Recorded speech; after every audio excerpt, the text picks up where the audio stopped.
So dapat naka-stapler, no? Tapos double-sided tape para hindi makakalas.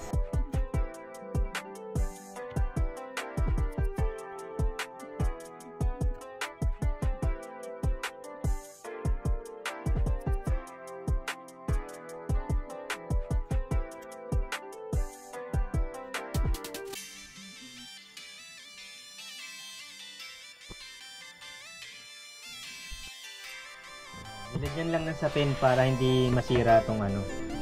Tapos kahoy.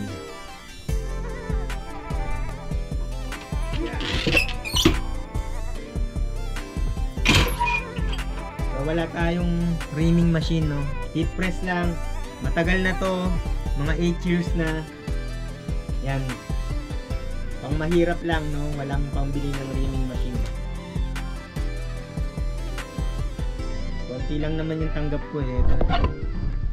Ayan. Tapos ito. Tapos ayun pa. Ayan, 100 pieces lang. Pwede rin yung ganitong style, no?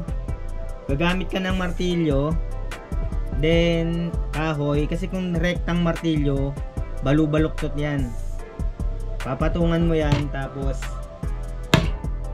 yan.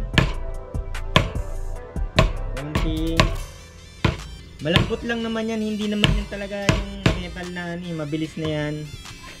Yan. Yan. Mukhang tatawa-tawa, no, pero nagtitipid ka, pwede na yan, no. Maganda rin kasi talaga na may reaming machine. Kaya lang, kung konti lang naman order mo, tsaka nasa bahay ka lang, no, halimbawa bahay lang, start ka lang simulan, no, ganito lang muna.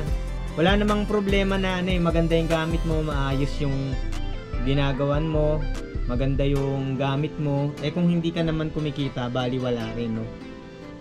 Doon pa lang sa pagbili mo ng gamit, ang laki na ng nilabas mo eh. Paano naman yung papasok na pera, no? Hindi mo rin siya agad mababawi.